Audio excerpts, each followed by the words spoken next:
This is the Tristen Law Show. If it's your first time here, welcome. If you've been here before, welcome back. I'm Tristen Law, some retired pro wrestler, and today, I'm your host. Let me be real. When Naomi cashed in at the end of Evolution, I stood up and I was watching, shocked and surprised, like my favorite team just hit the buzzer, and I don't like basketball like that. But if I go to see a team and that's the team that I'm betting on, and they hit that winning buzzer, yeah, I'm gonna get up and stand up for them the same way I did Naomi. But early in the night, Becky Lynch, she hit a pinning combination that was so slick, I had to rewind it 4 times. And you can't fake that.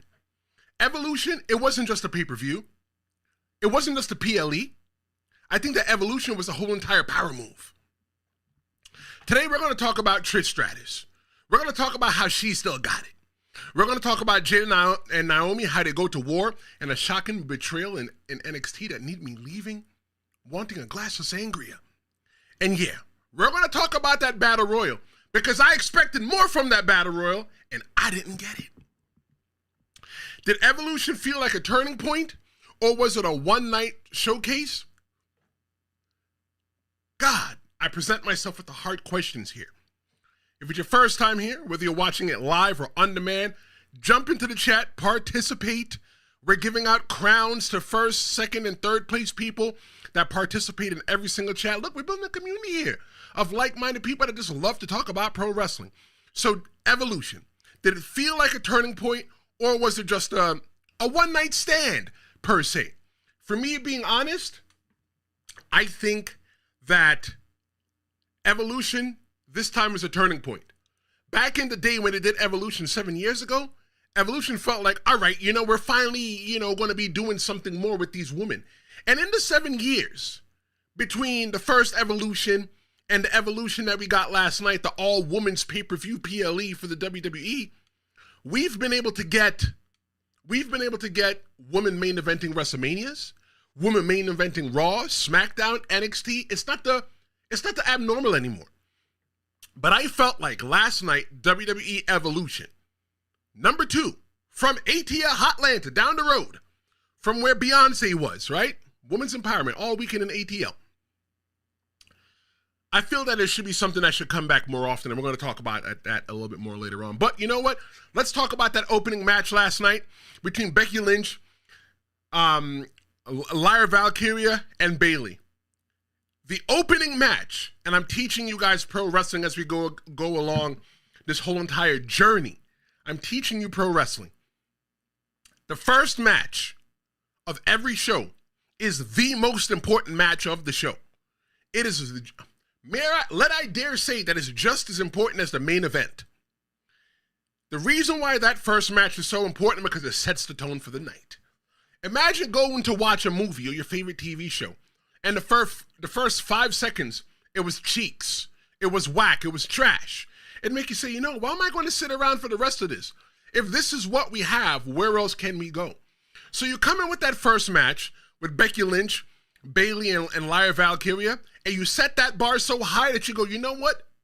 Golly, everybody's got to come out there and follow that. Becky Lynch's roll-up is a masterclass in timing. Pro wrestling is all about timing.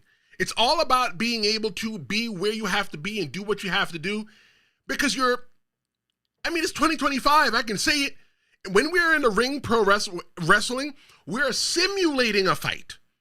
We are not fighting. 99.9% of the time, we are not really fighting each other. Surprise.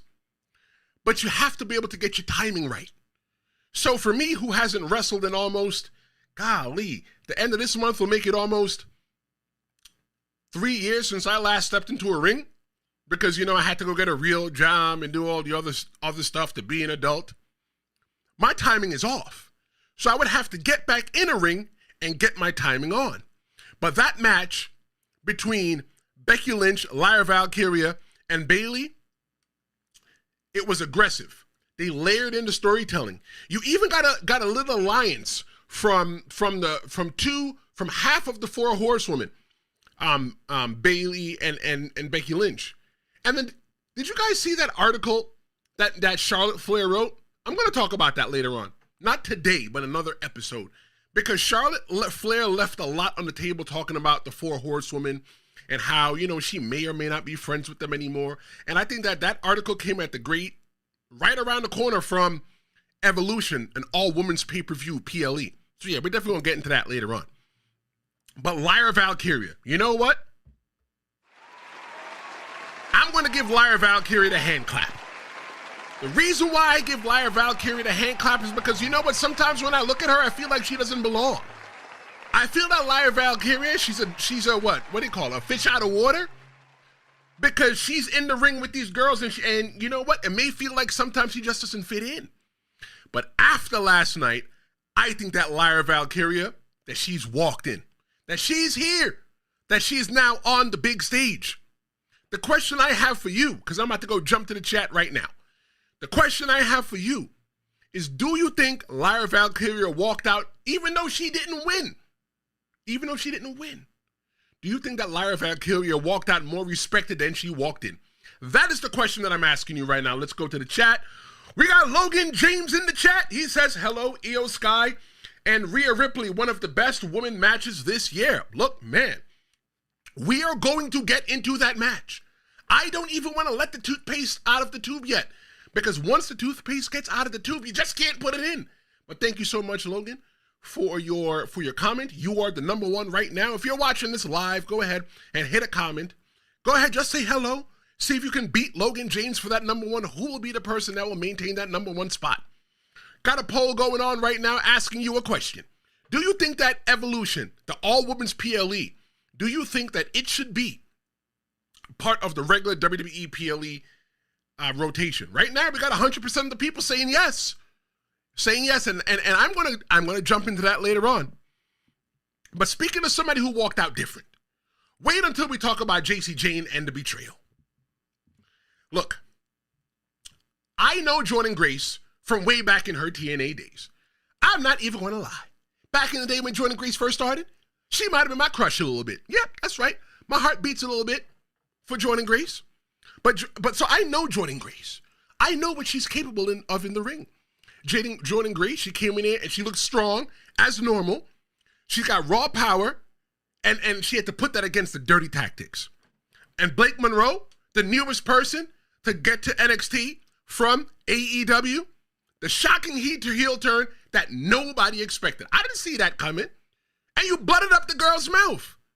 You made Jordynne Grace bleed her own bleed. No. You made Jordynne Grace bleed her own blood. That's a problem. You're not going to be saying that you're going to be my homegirl or my homeboy or you got my back, and you go out there and you stab me in the back. That's why they say in pro wrestling, you need to keep your friends close, your enemies close, and your friends even closer. Did Blake Monroe just put herself on the map, or did she mess with the wrong one in Jordynne Grace? I'll be honest. I'll be 100% honest. I think that all of the women that we saw from NXT last night at Evolution, it gave me a reason to go ahead and watch NXT. I'll be honest, I don't watch NXT. Why? Because I don't have the CW network on my Sling TV package. Newsflash, I don't really watch TV. I could sit here and I could watch YouTube all day long. You know, like Jeopardy. Jeopardy's one of my favorite shows.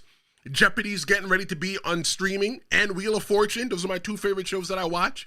Those are getting ready to stream for the next season starting in the fall. The only reason why I still keep a cable subscription package is to watch SmackDown.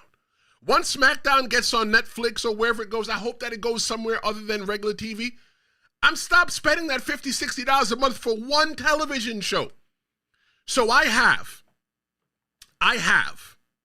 the cable package, and I can't even watch NXT. And speaking of can't watching, I'm going to come back on Thursday morning, and I'm going to do a very special episode. I'm going to be behaving like not my normal self on Thursday morning, this coming Thursday. I am going to watch AEW Dynamite on Wednesday night.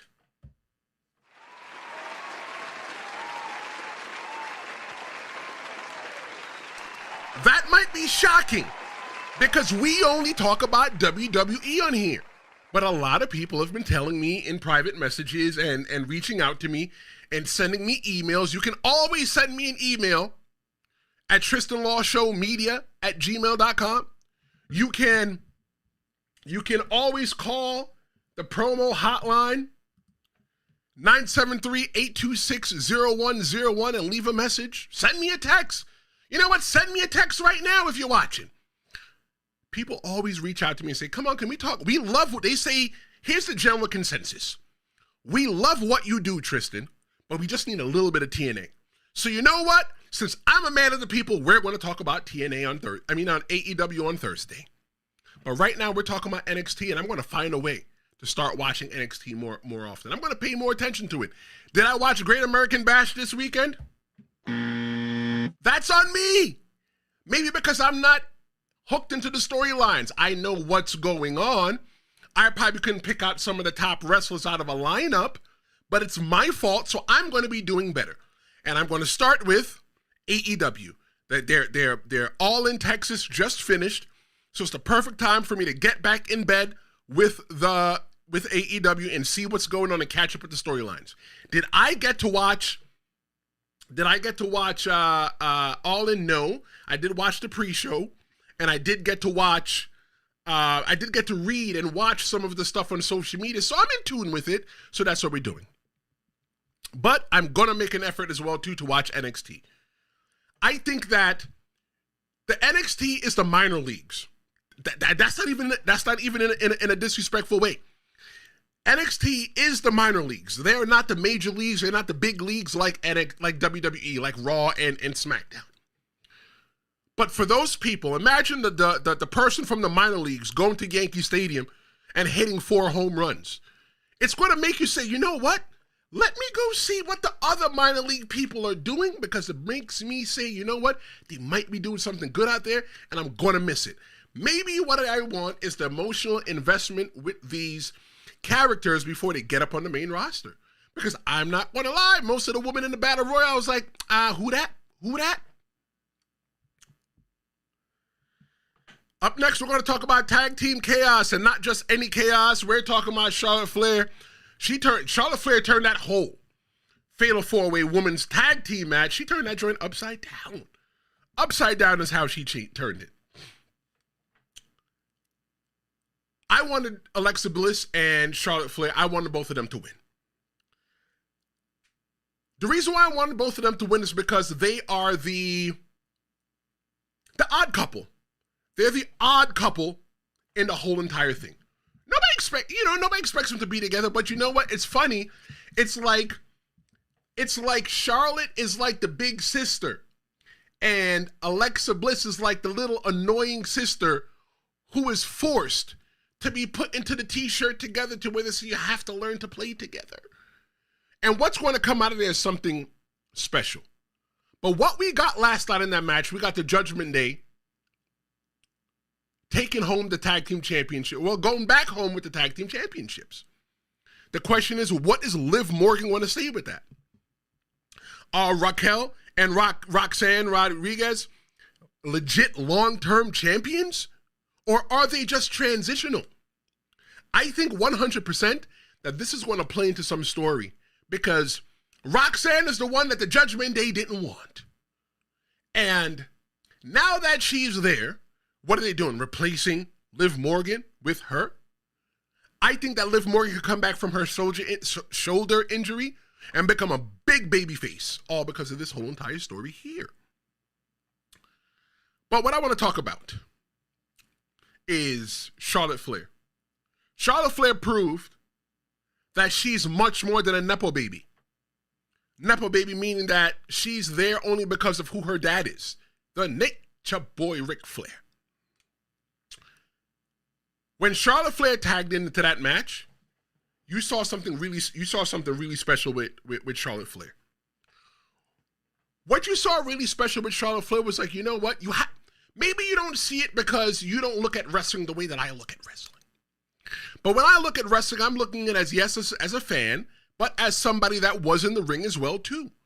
And the way that Charlotte comes into the ring and she just demands a certain kind of presence, it makes you take your hat off to her and say, damn. Charlotte Flair tagged in, and she turned into the ring general. She dominated the ring, maybe because she's a little bit taller. I don't know. Maybe it's because she takes it seriously. Not to say nobody else doesn't take it seriously, but she's got a lot. She is not...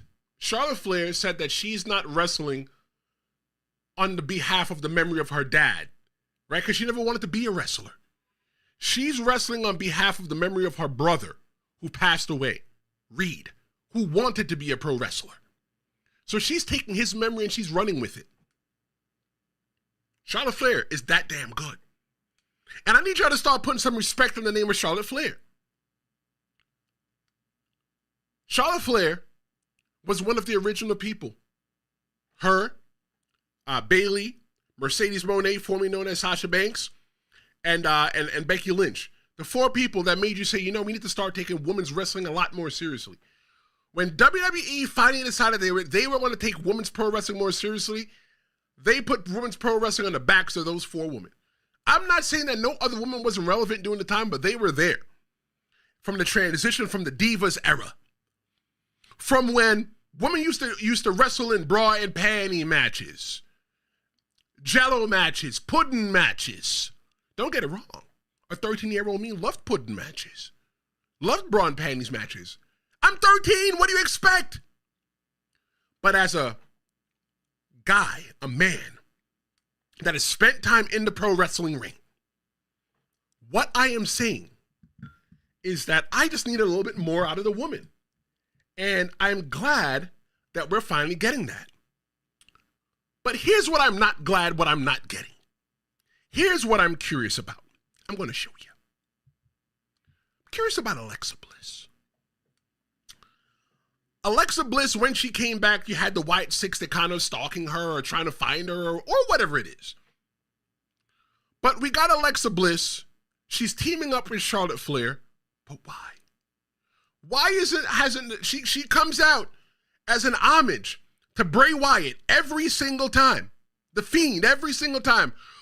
Why has the spirit of the Fiend not captured Alexa Bliss? I'm getting goosebumps talking about it. When you look at Alexa Bliss, you look at that girl, you go, yeah, that girl over there, there's something wrong with her. You look at Alexa Bliss, you go look at that girl right there, she evil. She need a little bit of Jesus in her life. Why is she not with Wyatt Six? Wyatt Six, the group that was supposed to be made by the late, great Bray Wyatt, who passed away tragically a couple of years ago. It's now being spearheaded by his brother Bo Rotunda, his brother Uncle Howdy. That's his name now, Uncle Howdy. But they really haven't done anything. Why is Alexa not in bed with them? I'll tell you why. It's not time yet. I think that we're finally going to get that story. And that story is going to come at the back of Charlotte Flair. Because Charlotte Flair right now, I feel like Charlotte Flair is Alexa Bliss's only friend.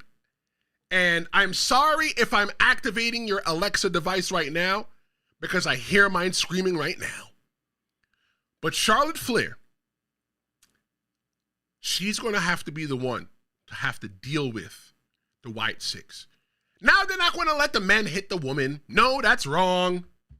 Men shouldn't be hitting a woman. No, that's not going to happen. But there is a woman in White Six. That woman is Nikki Cross. So what are we going to get from that? I think by next year this time we'll be talking about how the White Six again is one of the greatest stables, factions in pro wrestling history. But we just got to give it a little bit of time. Scopper Gabbin came into the chat and said, hi, hello. Thank you so much for joining me. Coming up next, what we're going to talk about is Trish Stratus. Trish Stratus gave us one more reminder of who she is. And Tiffany Stratton, she only did one thing she proved, why she's next. There's a problem with Tiffany Stratton. We're going to talk about that problem right now. But first off, I just want to let everybody know, I was not happy with that match with Trish Stratus coming in there. Trish Stratus shouldn't have been in there. What Trish Stratus was doing in there, she just walked in there and said, you know what? I'm going to do it. I'm going to do the Goldberg. I'm going to just walk in there and just demand the title shot. I'm going to demand the title shot because why? Because my name is Trish Stratus. Listen, we had another case of Trish Stratus Goldberg. From now on, I'm calling it like it is. If you walk in there just demanding a title shot because of who you are, you're Trish Stratus Goldberg. But still, let me be more respectful to Trish than Goldberg. Trish Stratus is a lot more decorated champion than Goldberg. Oh, yeah. I said it. In the chat, we got Donnell Mason checking in. He's number one right now, says that he thinks that Charlotte's going to betray Alexa Bliss sooner than later and attack her. When? When do you think that? I'm not pooping on it, but we're having a little bit of dialogue right now because whether it's your first time watching the Tristen Law Show, I let everybody know it's two-way. I'm not lecturing you. I'm not a teacher. I'm not going to sit here and just talk to you. Yeah, I'll teach you some things. But it's two-way. I want you to participate in the conversation with me as well, too. So why? I'll tell you why I think I'll attack her. And anybody watching right now, whether you're watching live or on demand, you tell me in the chat. The only reason that Charlotte Flair will attack Alexa Bliss, well, let me backtrack a little bit. The only reason that Charlotte Flair is even entertaining Alexa Bliss is because you know what? It might get her closer. It might get Charlotte Flair closer to something that she wants, which is a championship. The closer that Alexa Bliss, that Charlotte Flair gets to that championship, she's going to take Alexa Bliss. She's going to chew her up, and she's going to spit her out. That's what we're going to get. That's what's going to happen. So you tell me what you think is going to happen and why you think it's going to happen. So, if Trish Stratus comes back, again, I would like there to be a little bit more emphasis and reason why she's coming there. Not just show up on a SmackDown and says, hey, you know what, girl? I want a title shot. You know what? Good for you. Good for you. Because to me, that's not reason enough for you just to come back and come get a title shot. But if Trish Stratus comes back again, who would you book her against? Me personally, I would not put Trish Stratus in the championship picture. I would have Trish Stratus do something that John Cena's doing right now.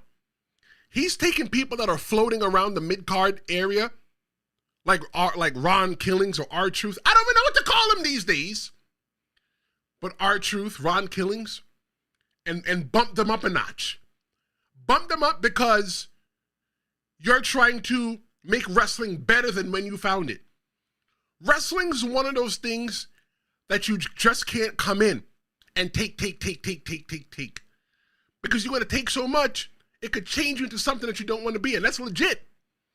I even look at it like that with what I'm doing here. Because, you know, Tristen Law, some retired pro wrestler, and you're host of the Tristen Law Show.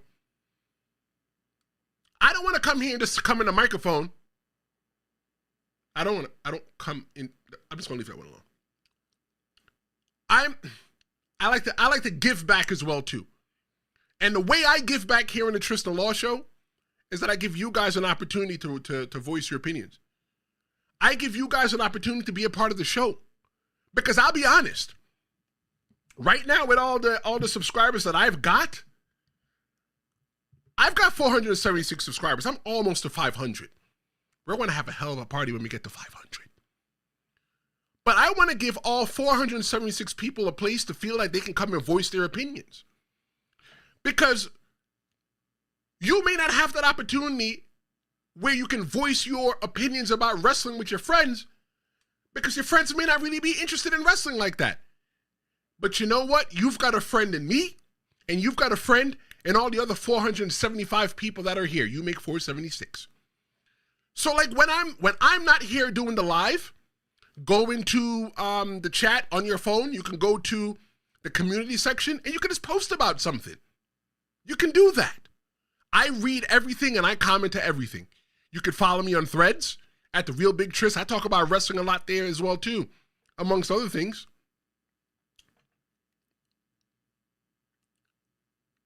Trish Stratus and Tiffany Stratton, that match just felt last minute. Like, hey, Trish, you going to be in town? Hey, let's just put you in that match. But even though that match felt last minute, the match delivered. Donnell Mason says in the chat, did Tiffany Stratton turn heel again? No. But I think that Tiffany Stratton is a much better heel than she's a babyface. Maybe she's trying to figure out how to be a babyface. Maybe she's trying to fill out those shoes and she doesn't know how. But if you're asking me, I think that Tiffany Stratton's a much better heel, bad guy, bad girl, villain, than she's a hero.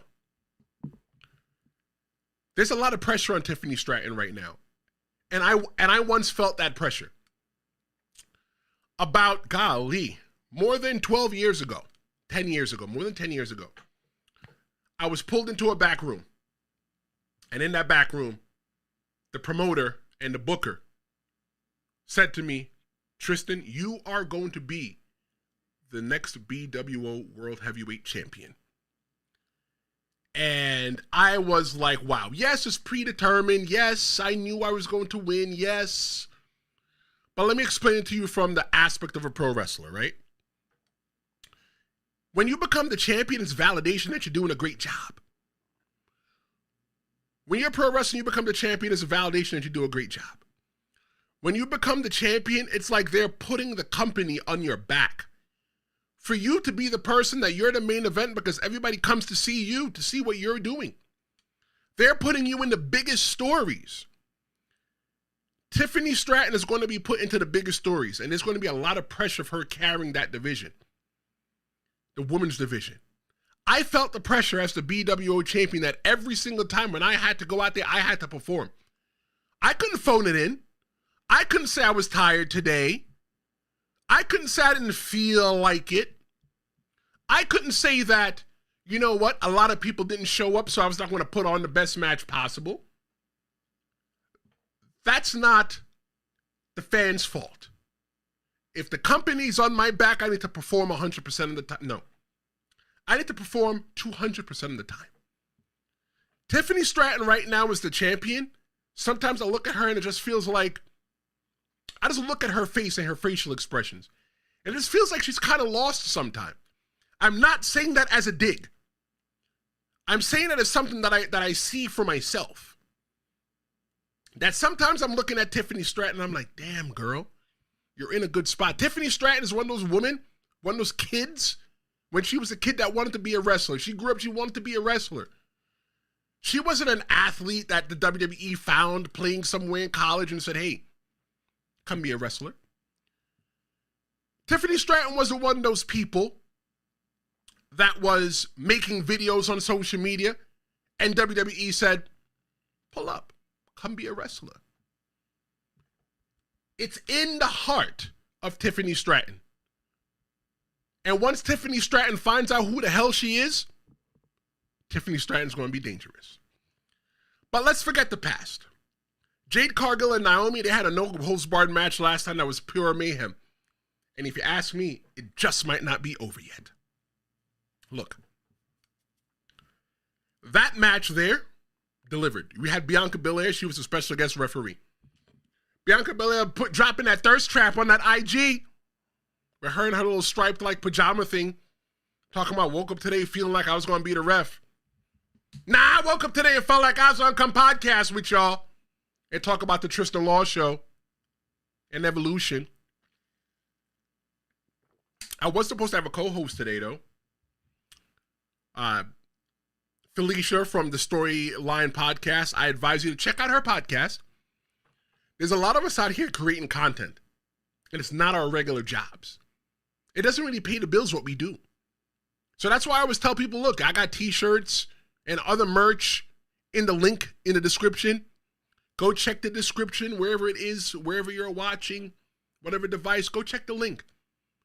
You don't understand that buying a t-shirt, that's validation, that I'm doing a great job. When you hit subscribe, that's validation I'm doing a great job. It brings us closer to getting monetized so we can say, you know what? Let's get paid for this. Because I promise you, once this is my full-time job, there's going to be a panel of people like Cheyenne Ortiz, who I had yesterday on my show. A panel of people like Felicia from the Storyline podcast, who was supposed to be here today, but her real job called. There's going to be a panel of people here, and we're all going to talk about pro wrestling. I want women here because I want to get that woman's point of view. That cough is almost going away. I feel it. So I really wanted to have a woman's perspective on what was happening in Evolution. But I want to show y'all something. Is Jade Cargill the scariest woman in the WWE right now? Let me show y'all that. Jade Cargill took that bump, that fall, through the table from her old best friend Naomi, while her other friend, Bianca Belair, watched. You got to be tough to do that. You see, like, look, a lot of people think that pro wrestling is, it's BS and, it's what it is, but it's a lot more than y'all giving it credit for. Jade Cargill is going to walk into SummerSlam the queen of the ring, and she's going to walk out the champion. It just has to happen. But, like, my whole thing is that now that Naomi has what she wants, she just going to let Jade Cargill live? Are we going to see a champion versus champion coming down somewhere down the line? But Bianca was in the match. As the referee, she stayed neutral. And although she stayed neutral, I ain't going to lie, I felt like something was just a little bit off. Let me show you what it is. That's that same picture from before. And in there you see Bianca Belair as the referee looking concerned about her friend. I want to grab the other picture because there's another picture that accompanies this as well too. I'm just going to tell you about it. That other picture is when Jade Cargill took the toolbox and was going to mash in the face of Naomi like it was a whack-a-mole. And Bianca Belair was concerned. Let me ask you a question. Why is Bianca Belair so concerned if she don't, I'm going to say what the young kids say, all right? Gen Z to slang right now. If she don't FW, or maybe it only works in text, but if she don't mess with Naomi, and Naomi did her dirty, why are you so concerned that Naomi going to get her face smashed in, huh? Why? Why are you so concerned when Naomi put Jade Cargill through the table? Maybe what it is that Bianca Belair, she's not really in the corner of Jade Cargill. Maybe she's in the corner of Naomi and she's witnessing the destruction that Naomi can cause. I've been saying this since they put Jade Cargill through the car. You can go back and find that old episode. Not now. It's in season 3. I think it was like Who Attacked Jade Cargill. And I list all the suspects and I went through all the suspects of who attacked Jade Cargill. I penned always Bianca Belair. Always Bianca Belair. Bianca Belair was the one that did it. God, it's hot in here. So, since I was the one that penned Bianca Belair as the one who did it, Bianca Belair, she just disappeared. And magically she comes back, now she's going to be the referee. Why are you so worried about being the referee if you had this conversation with Nick Aldis or whoever for you to come be the referee in this match? Why are you so concerned all of a sudden? I didn't expect her to call it down the middle. I expected it to be some kind of flim-flam, scam, okey doke, to where it was like, oops, I have to count the 3, but I accidentally made Naomi win. That's not what we got. We got it called right down the middle. If you are looking at the campfire, what WWE did was they put out the fire. You don't got to worry about Bianca Belair. Bianca Belair, she don't got nothing to do with this. Y'all be all right. Y'all reaching. But for me, I need to get a tinfoil hat. I promise you by the next episode, I'm going to get a tinfoil hat because when I get into my tinfoil conspiracies, I want to be able to wear that hat because this is a tinfoil conspiracy. There's nothing right now in WWE that's saying, well, you know what? Maybe Jade Cargill, maybe Bianca Belair is involved with Jade Cargill. But there's nothing that's told me that Bianca Belair is not involved with Jade Cargill.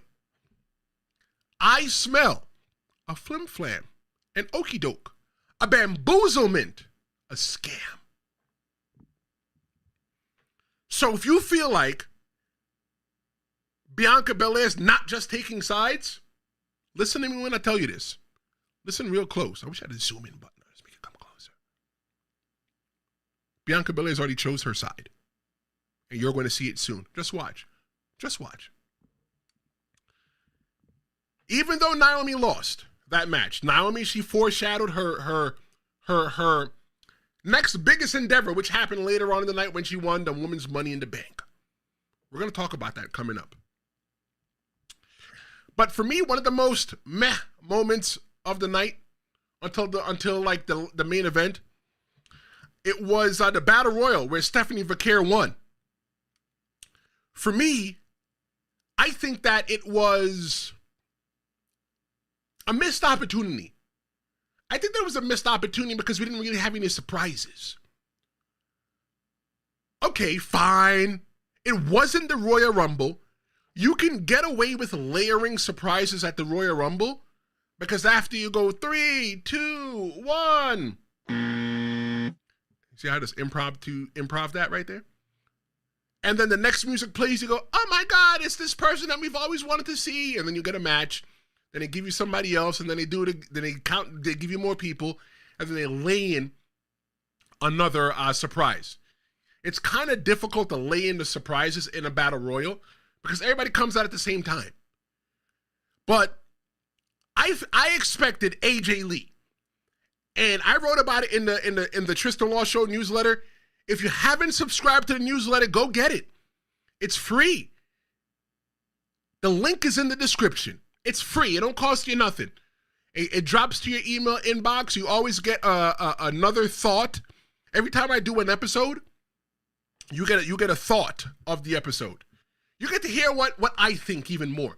After I talked about it and I hear with you, and then I get to think about it again.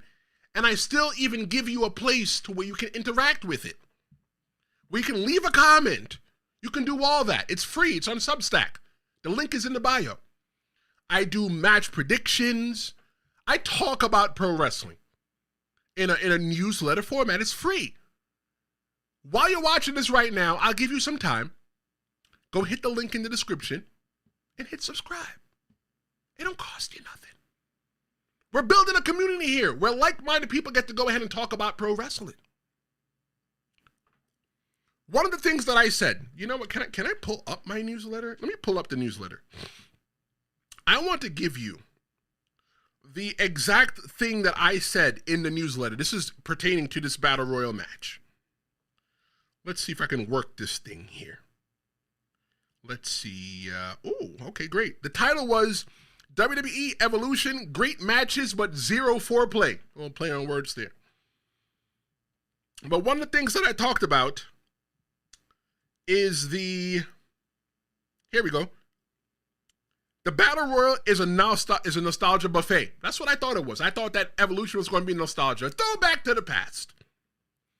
Maybe we could have seen Gail Kim. Gail Kim, she just wrestled in TNA and got fired, got released from her contract. We no longer want to do business with you, Gail. Thanks for coming.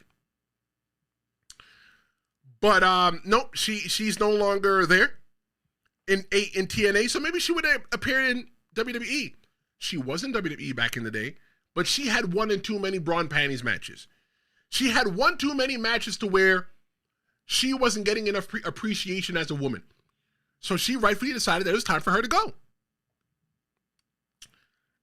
Britt Baker. I said that maybe Britt Baker from AEW, maybe that she would join. Maybe you'd see her in the Battle Royal. That was a reach because she's 99.9% still contracted to AEW, but you don't see her on AEW. Wow, I know that for a guy that doesn't watch. Maybe she'll show up on on Wednesday Night Dynamite. Maybe that's something I could talk about on Thursday with you. Layla L. You remember Layla L? She was with Michelle McCool, The Undertaker's wife. Back in the day, they were a tag team. But they were a singles team. They were a WWE Women's Champion. They took the championship. Oh, I'm choking again. And they cut it in half. And she had one. Layla had one. And Michelle McCool had one. But the one person that I thought for sure would have been a surprise was AJ Lee. Now, for those of you wondering, like, who the hell is AJ Lee? Who is AJ Lee? Before we go into AJ Lee, I want to react to a comment. Donna Mason says that Gail Kim hates WWE. Thank you very much for your message. He says, I don't think we will see her again. Look, when it comes to pro wrestling, when it comes to life, it's one of those things that you just have to say, just never say never. There's always a possibility that the never could become a possibility again. The breeze just needs to blow in the right way. The temperature just needs to be right. You just never know. You never thought that CM Punk was going to come back to the WWE because CM Punk hated the WWE. But you know what? It's not the WWE that CM Punk left. It's not the WWE that Gail Kim left. It's one of those things where when you work at a job, and thank you so much for your comment, Donnell, if I didn't thank you already. It's one of those things that when you work at a job, all of you guys work at a job, right? Hopefully. If not, still buy a t-shirt. When you work at a job, sometimes the job is just going to suck. You're like, damn, I hate this job. But what's the best part about the job? The people you work with. What's the worst part about the job? The people you work for. When I was a manager, I always tried to make sure that I was one of the most pleasant people to be worked for. And I always hated using the term worked for. You don't work for me, you work with me. Because when they give me a goal, when my boss gives me a goal as the manager, as the person in charge, I got two options. I can do it all by myself, plus my job, or I can motivate my team to do it for me. So I always motivated my team to do it for me, to do it with me. We did it together and got it accomplished. So maybe Gail Kim's problem with the WWE isn't the WWE, but maybe Gail Kim's problem with the WWE was who was there before. If I was Gail Kim, and I'm not, I'm Tristen Law, semi-retired pro wrestler and your host of the Tristen Law Show. One thing that I would do, if I was Gail Kim, you know what? Let me give it a chance. Gail Kim has some friends in WWE. Once you get to a certain status in wrestling, you have friends almost everywhere. Or people that you know. I know people in AEW, personally. I know people in WWE. I know people in Ring of Honor. I know people. I'm not name dropping because I'm not bragging. That's not what I'm doing. But if I want to know the climate, if I was Gail Kim and I want to know the climate of what WWE is like now, I would call one of my friends and ask them, hey girl, think about coming back to WWE. Kayfabe this a little bit. Actually, this is how the conversation want to go. Hey girl, I just got a call from Hunter asking me if I want to come back to WWE. You know, they put some good money on the line, but you know, this is what it was like before. Girl, you know what it was like before. I'm not really too sure. Just, do me a favor. Kayfabe this, by the way. That's how we talk to each other as wrestlers. Kayfabe this. Don't tell anybody else. That's what that means. Kayfabe, keep it secret. Kayfabe this. But what's the climate there like now? And somebody might say, girl, it's so much different that Vince is not here anymore. You know, the women get a fair shot just like the men. You know, there's an open communication chamber to where, you know, the wrestlers can talk to the upper level staff and the upper level staff talk to the wrestlers. You know, you don't feel like an idiot when you're here. You know what? Whatever it is that made her not like the job, maybe it's something that makes her want to come back now. I don't know. But here's my question. Why wasn't AJ Lee not there? I wanted to see AJ Lee. I feel like AJ Lee was a missed opportunity.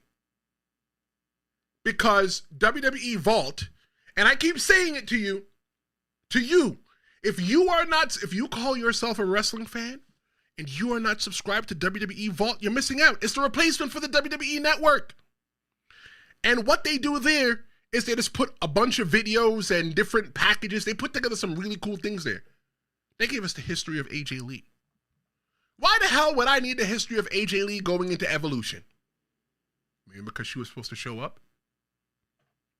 Maybe she was supposed to show up and eventually side with her husband, CM Punk, to get rid of Seth Rollins, and his wife, Becky Lynch, would be there. So it'd be a mixed tag match, maybe going into the fall. Could have been something going into SummerSlam. We don't know. Triple H said that they want to start putting together, starting tonight on Raw. The card for SummerSlam is going to start being put together tonight. What if that was something that we were supposed to get? But now that Seth Rollins, well, I don't want to say Seth. Let me be careful what I say about Seth Rollins, because I don't want to put any bad juju on him. Seth Rollins is injured, and he has not gotten a full medical treatment yet, or opinion yet on what could be wrong. That's at least what I know from what Triple H said, the game. But he's supposed to be today finding out exactly what's happening. The worst thing that WWE could do when Seth Rollins got hurt is put the cart before the horse and take the championship off of him. Maybe there's some way that they can probably still do that storyline with Seth Rollins and Becky Lynch versus AJ Lee and CM Punk going down the line. You can get a good 3-4 plus matches out of that story.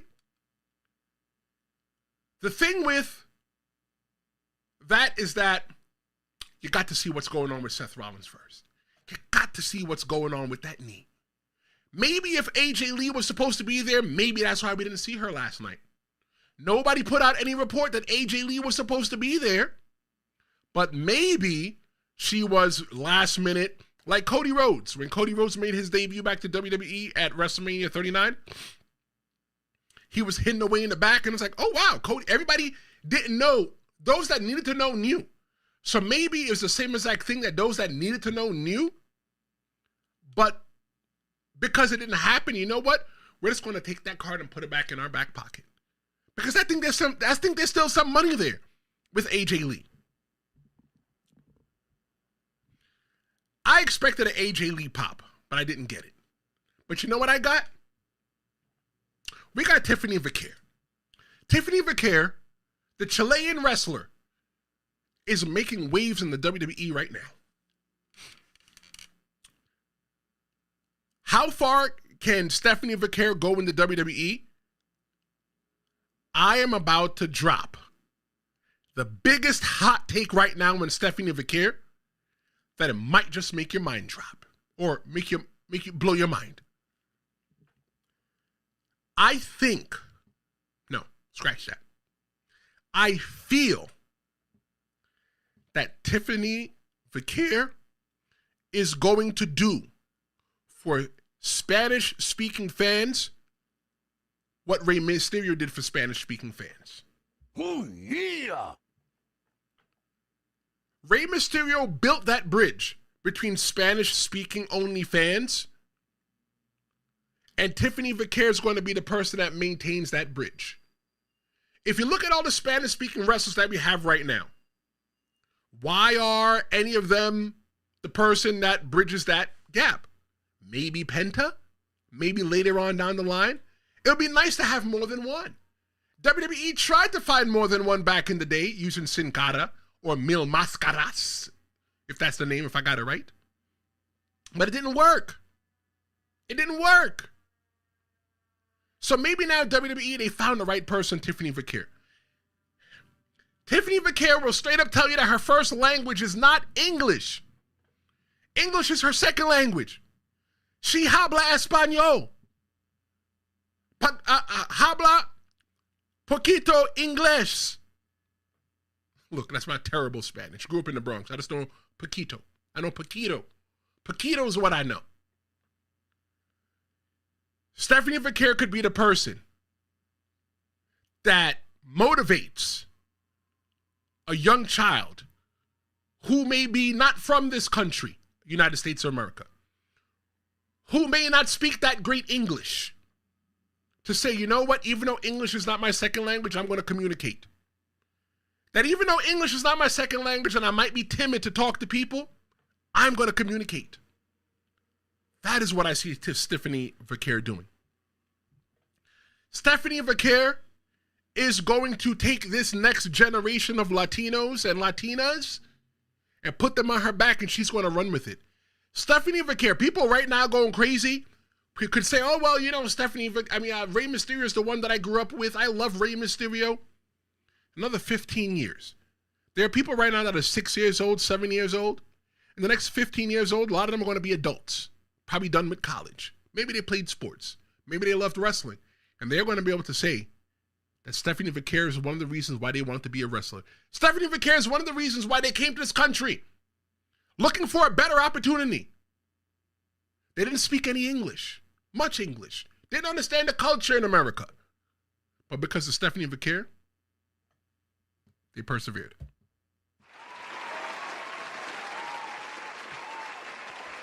I'm going to give myself a hand clap for that. 100% of everybody, when I asked, should Evolution be a normal yearly event, 100% of you right now are saying live that it should be a yearly event. But I'm going to talk about that. Just hold on. But let me just talk about Io Sky versus Rhea Ripley. The main event versus Io Sky and Rhea Ripley, it was outstanding. The Spanish Fly dive from the splash line. You get a bunch of wild spots in that match, move sequences in that match. And then Naomi came out and she stole the moment with perfect timing. I did not think that Naomi was going to cash in. If you watch yesterday's episode when I'm talking with good friend of the show, Cheyenne Ortiz, we didn't think, a lot of us didn't think that Naomi would cash in then.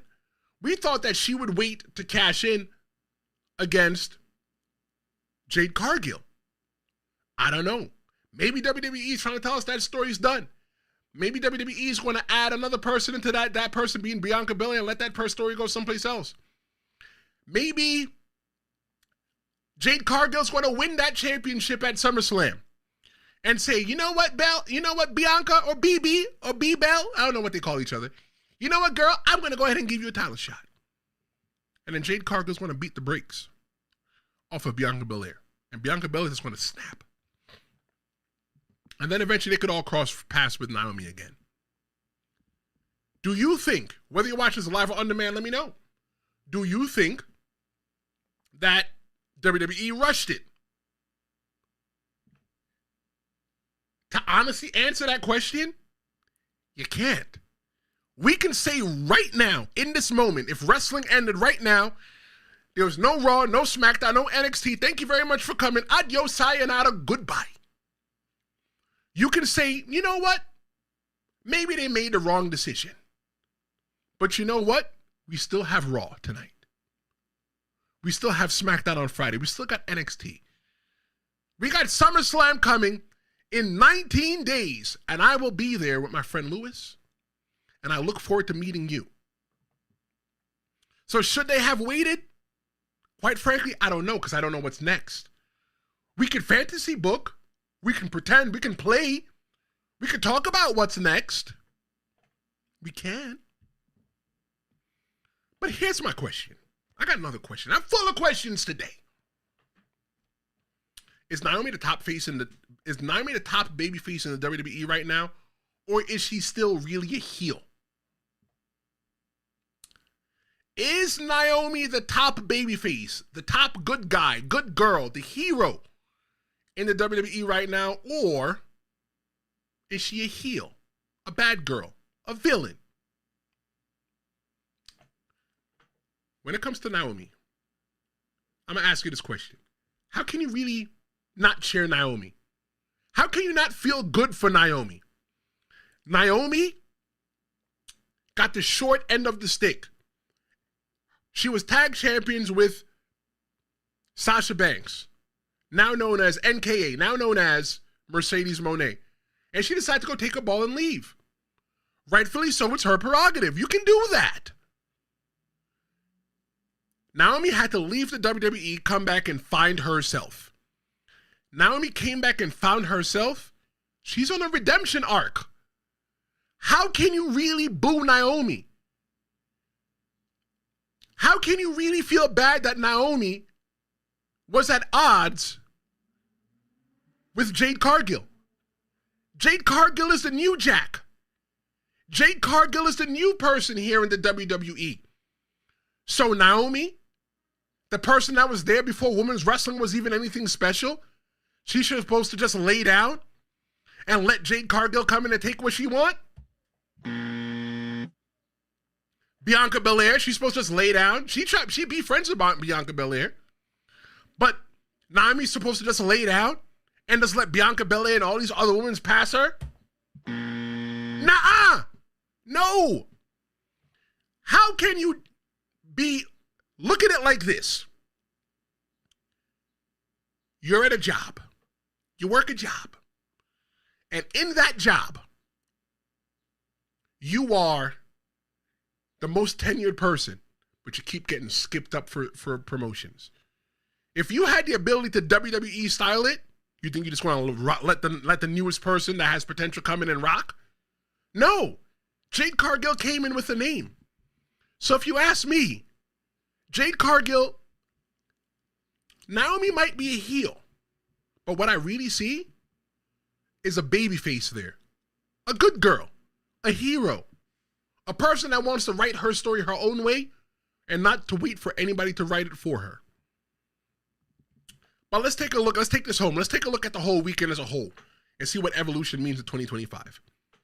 I think that Trish Stratus didn't carry the show.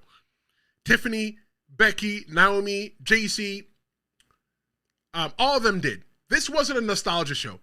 This wasn't a show that was like, oh, let me give you a show from back in the day with all the back in the day wrestlers to remind you of what was going on. They looked at people from back in the day, but what they did was they said, this is what we have going on here now. Saturday night's main event and Evolution, they both delivered even though the build-up felt rushed. It showed me that even though that WWE may be rushing storylines sometimes to go from one PLE to another PLE or one big event to another big event, it showed me that there's one thing that is always constant with WWE, and that's the actual pro wrestling. SummerSlam was in 19 days, and this whole entire weekend gave us match setups for about half the card. Do we need another Evolution, or is it just nice when it happens? That's what I asked. Almost an hour ago, I said, should Evolution be a normal event? Everybody said yes. I think that it should be a normal event. I think that Evolution should come out every single year doing Mother's Day.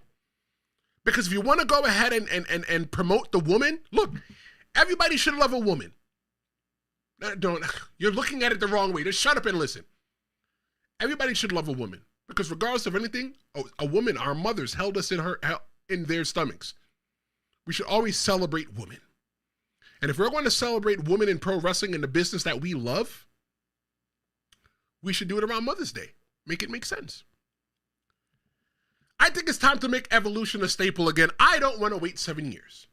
Even though WWE did not fill out the upper bowl of Evolution, I think if done right, I think if booked as a 2-ticket event, the way that they're doing WrestleMania and SummerSlam, you buy one, pay one price, you get 2 nights.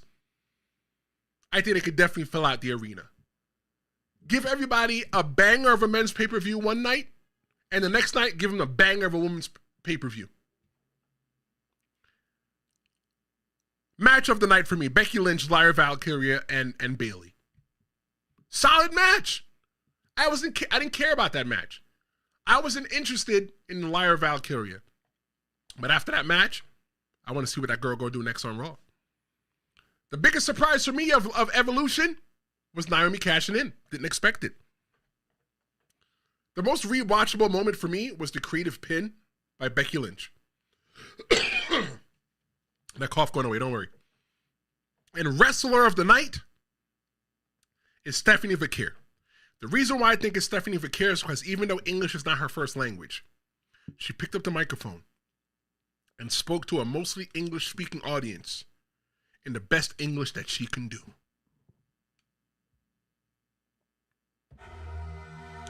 Well, that was WWE Evolution 2 recap. Let me know what you think in the comments. If you like what I did, like, share, and subscribe. I'll be back on Thursday. I'll be watching AEW Dynamite. I'm going to sit down and watch it like an adult, like a human, and we are going to be talking about it. This is the Tristen Law Show. Thank you so much for joining me, and I'll see you next time.